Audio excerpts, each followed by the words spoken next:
And we're back here on the GSMC Baseball Podcast, bringing you our second segment, which is going to be talking about Tanner Scott and him being traded to San Diego. But before we do that, I'd like to ask you again to please like and follow the show.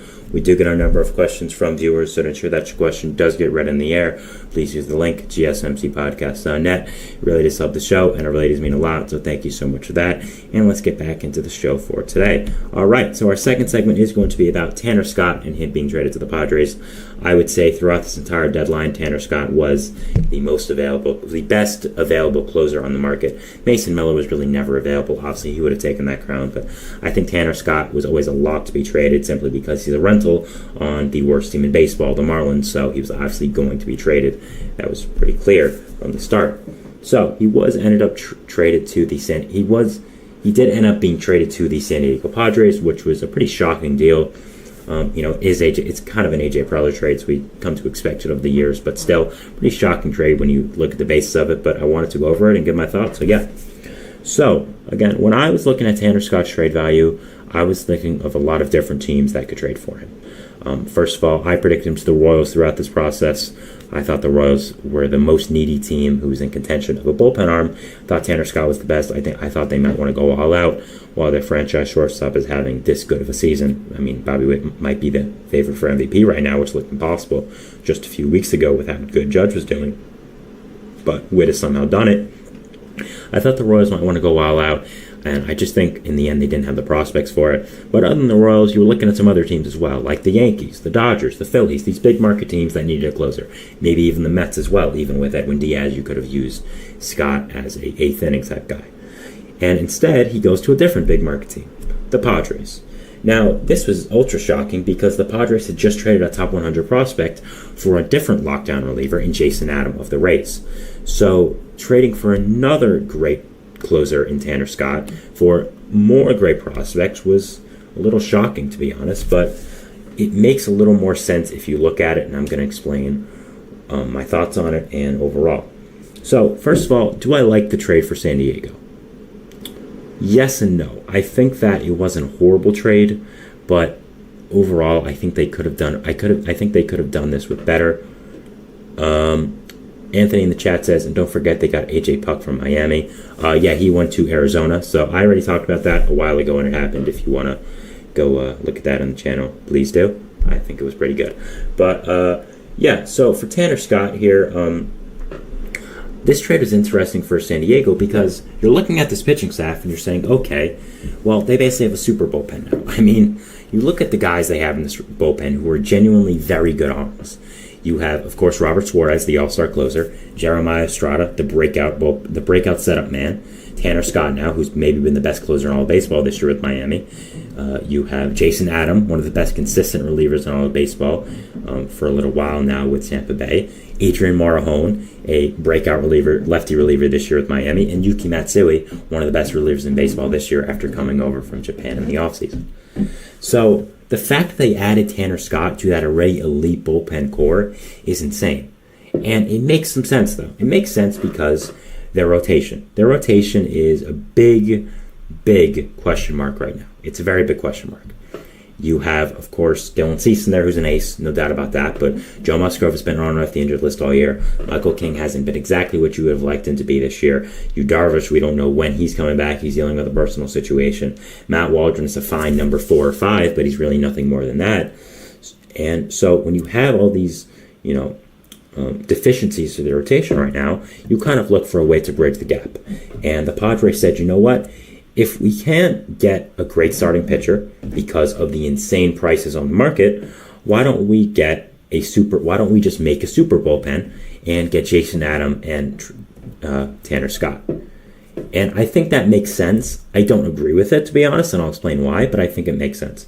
Anthony in the chat here says, are you surprised the Padres didn't go after Trevor Rogers? Am I surprised? I don't know. They might have gone after Trevor Rogers. I just think that with how insane that price was, I mean, giving up Norby and Stowers if you're the Orioles is pretty insane. So I don't think that any team is probably willing to give up more than the Orioles for Trevor Rogers. I'm sure the Orioles see something in him and they'll make him great, but I'm sure the Padres went after every starting pitcher. I mean, I think that's pretty much AJ Preller's MO.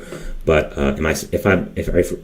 going to it that if you're asking me, am I surprised they didn't land him? No, I'm not surprised. I just don't think anyone was offering a more enticing package to Miami than Stowers and Norby. I mean, I talked about it before, but Stowers and Norby are two guys that'll probably be starters for the Marlins the next 4 or 5 years or so. So an insane package there.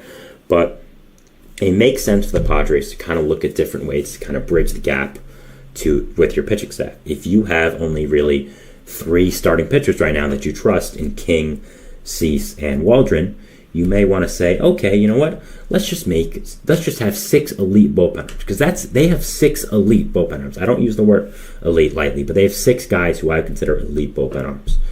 And if you're going in the playoffs now, you might have a bullpen game where you have maybe someone go 2 or 3 innings at the start, one of your long relievers, and then you have all 6 of these guys pitch an inning, and I wouldn't be surprised if no one hit them. So overall, I think that it makes sense to do this. I don't agree with it, but I think it makes sense and it's not crazy.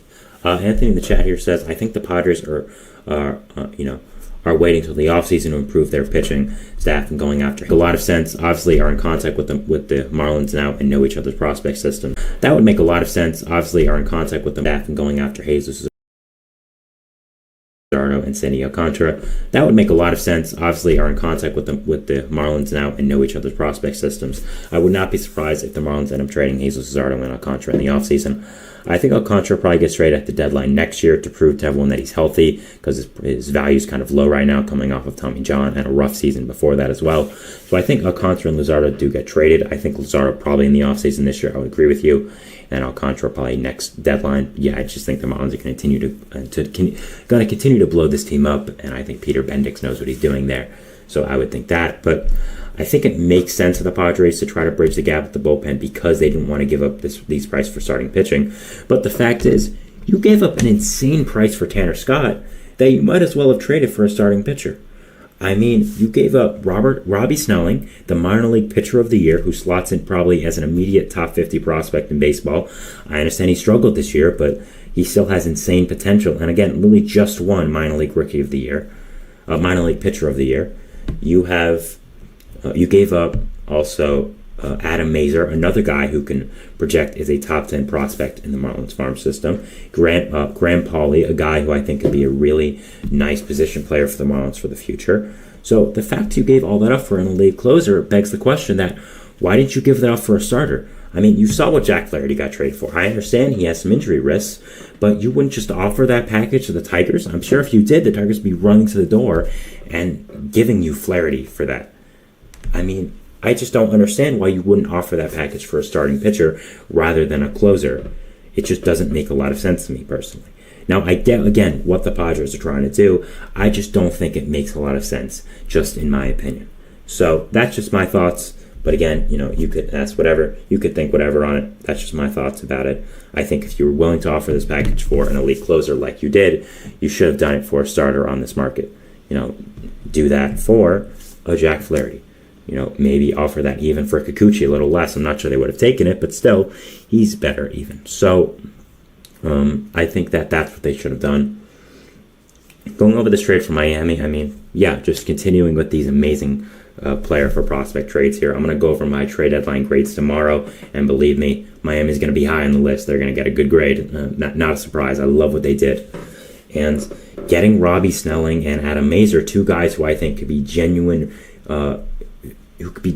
contributors to this Marlins team for a long time, is a great job. So I love what they did in the Tanner Scott trade. Took advantage of this market, waited out for the best deal until the buzzer, really traded him only maybe half an hour or so before this trade deadline. I love that the Marlins did that. I love that they waited for the best deal.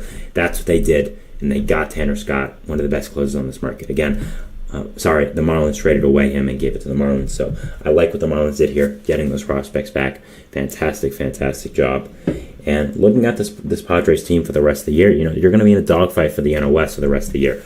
Giants have one of the better rotations in all of baseball. Dodgers are the Dodgers. Diamondbacks are getting a lot of pitchers back as well, and added some nice additions at the deadline also. So it's going to really be a dogfight for the rest of the year, and it's going to be really interesting to see where the Padres do end up in this wild card position. Right now, I think if I had to project it, I would have them just out of the wild card, like number 7 out of all the 6 seeds. I think I'm going to do also my post-deadline playoff predictions, so you'll see then. But yeah, really nice trade for San Diego, even though I would have done it a little differently. I do understand what they're doing, and I like it. I would have done a little bit different, though. I probably would have done this for a starting pitcher, as I said. And for Miami, A+. I love this deal. Absolutely fantastic. Getting Robbie Snelling and Adam Mazur for Tanner Scott is a fantastic, fantastic job, and just props to them. So, we're going over the third segment here now, which is going to be talking about some notable American League trades around the league that did happen yesterday after I went off stream. These are the things that I never had a chance to talk about, of course. These are trades that are significant, but not significant enough for me to have a full segment on them, like Flaherty and Tanner Scott. I decided those would be the only two specific player deals that I would talk about because they were the biggest. So yeah, we're going over all this, and we'll see you after the break. So thanks, and bye. Looking for your daily fix of sports talk without having to pay for it? GSMC Sports Network is available on YouTube. Just search GSMC Sports Network. Get your fix of daily sports talk shows on YouTube, absolutely free. NFL, college football, NBA, MLB, MMA, UFC, fantasy football, and so much more. GSMC Sports Network has shows running all day long, with new sports shows starting every 2 hours. Just like on your favorite cable sports channel, except GSMC Sports Network is absolutely free. Just search GSMC Sports Network on YouTube to catch one of your new favorite shows, like the GSMC College Football Podcast, Chip Shot Football Podcast, Hoops and